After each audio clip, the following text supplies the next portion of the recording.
Right, before anyone asks, because there might be an echo, I am having a shit while recording this video, but we're going to try and keep this as professional as possible. I want to talk about Fabio Wardley and what's possibly next for him after his win against Fraser Clark on the Bivell Bay of undercard. And now I think he's in a position where you can kind of have him fight on the world level and it wouldn't be like a travesty because he is fairly highly ranked and he is a European champion and shit. He is he's definitely a problem, but I think he just needs a bit of extra time of development, and I want to see him have at least 2 more fights before kind of stepping up against kind of like a world level guy, and then maybe have sort of like an eliminator and then fight for a world title. So I want him to have four fights in total.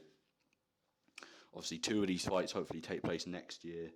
I want the first one to be against Otto Wallin, because I think he's a bit of a, I don't know if you'd call him a veteran now, but he's had some world class experience. He beat Gassiev, which is his best win. Former cruiserweight champion.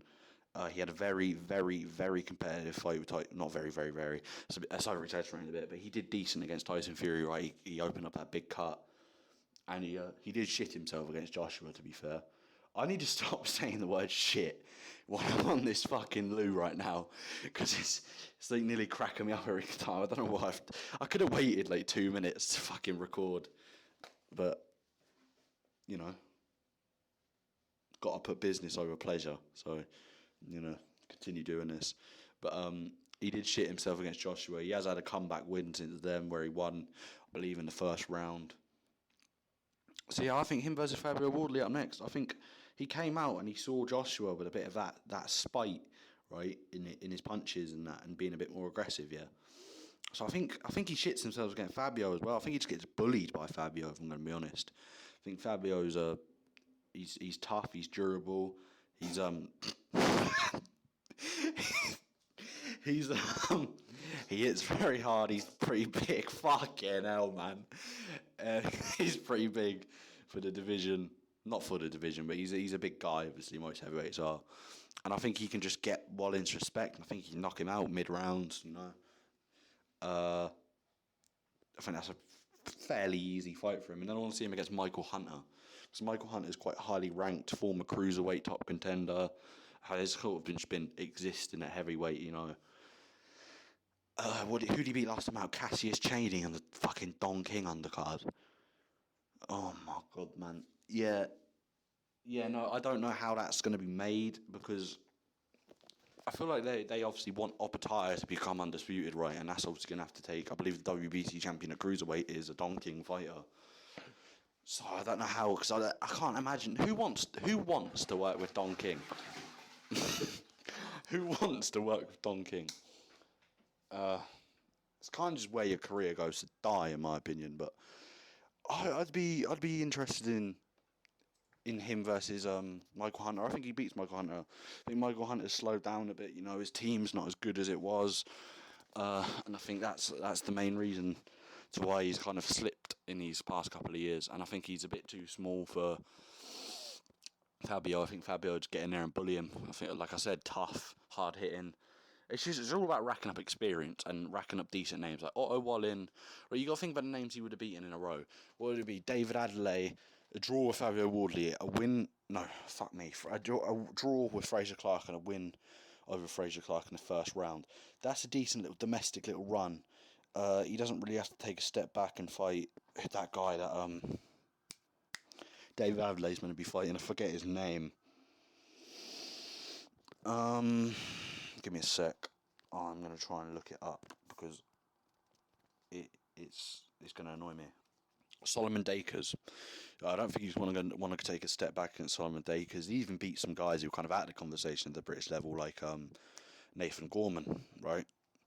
So I think he needs to just get in there and just rack up experience against some well-known names, some guys who are, I would say, about fringe world level at this point. Otto Wallin and I've always said Otto Wallin is fringe world level, but there was a bit of potential in Michael Hunter. But I'd say Michael Hunter is probably, I don't even know if I put him fringe world level, yeah, but he's somewhere, and he's a bit, I know he has been fighting a bit recently, but he's a bit in no man's land. Let's be honest. And then after that, I wouldn't mind seeing him against Hergoviches, maybe. I think Hergovic he's all right. I don't think he's very good defensively. I don't think he hits very hard, but he's got a good fucking chin and some okay ability, right? I think his punch selection's limited. His timing's okay, you know. He was timing Dubois quite a bit, um, but his punch selection's limited. He doesn't hit very hard. He's very tough though, and I think if Fabio Wardley can get you in a dogfight, which I think he would make that, I think he wins. Because you look at what Dubois did. Dubois went in there and made it a dogfight, right? I know Dubois has definitely got more ability than Fabio Wardley, definitely, but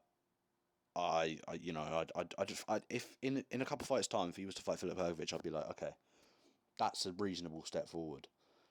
Then after that, I said, more of a number one contender type fight. This is trickier because obviously you want to matchmake him well, but you don't want to give him puddings.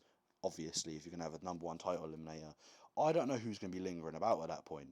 Do you know what I mean? Like, because that's a year and a bit down the road, and look at how much shit's changed over this past year, right? He could be in there against a Caballero.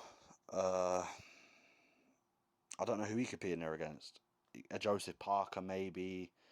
It's really tricky. Maybe Fury. If Fury sticks about, maybe he'll be. But he might just be a champion because Usyk might retire, so he might be able to pick up one of the vacant belts. You never know. But yeah, just a number one like contender type kind of fight. I don't mind that at all. I think he'll be ready by then. Honestly, I don't. You can't. It's not so much baby steps at this point, but it's intelligent moves with him. You got to just move him forward intelligently, but you can't. Yeah, you can't. It can't be baby steps, obviously, because he is starting to come into his own a bit for someone who's got no amateur experience and was the white collar fighter. You got to think that's quite impressive. Um, and then after that, I'm honestly I think Dubois is a bit of a problem. I think he is going to stick around at the top of the division a bit. I do think Usyk would beat him still. I give him a good shot against Usyk though, because I think what you need to do against Usyk is you just need to make it rough. And I don't think Fury at this point has the cardio to make it rough. I don't think he has the athleticism to get to Usyk to lean on him, because you got to think about it. It's not just being bigger than him to lean on him. It's getting to him because his feet are so good. Dubois got very good feet and he's very big, and he's got a very good chin, so he can take a few coming in. So I don't hate Dubois. I know the way the first fight went, but he's a different fighter from that first fight, so I don't hate his chances. But I would pick Usyk to beat him logically, and maybe Dubois won't be champion by that point. But assuming he is, how good does him versus Fabio Wardley sound?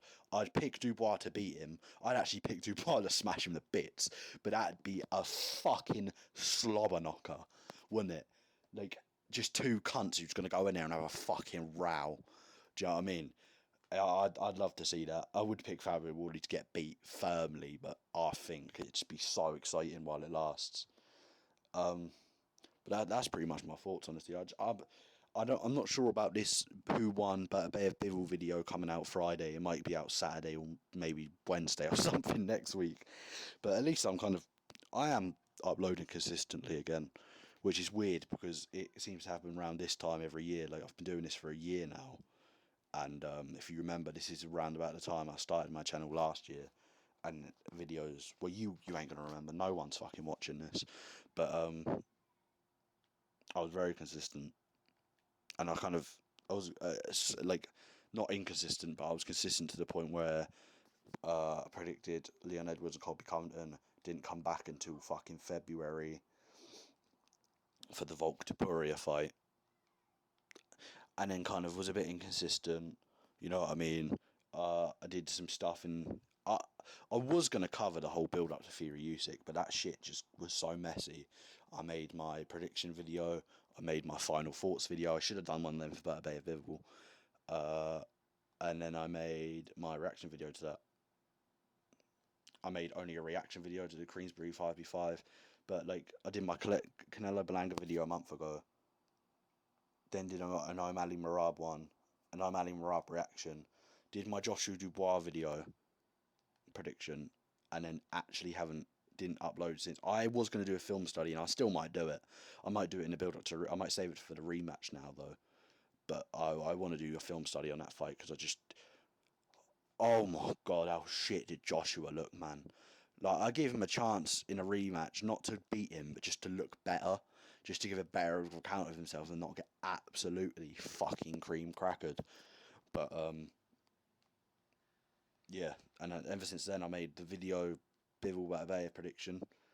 Then I did the reaction, and then I did the Ben Whitaker video. So I'm gonna keep up. I'm just gonna make videos on what I want. I'll make a video on Opataya next because I fucking love Opataya, and I really haven't given him any time to shine on this channel, really. And I want to talk about him because I've got a fair bit to say. I don't think I've actually talked about him other than the reaction video to Bay of Bill, and even then I forgot to film the Opataya bit, and I did a fucking. It was like a 5-second segment, so I'm probably gonna do that next. But thank you for watching. Sorry for just rambling at the end, but goodbye.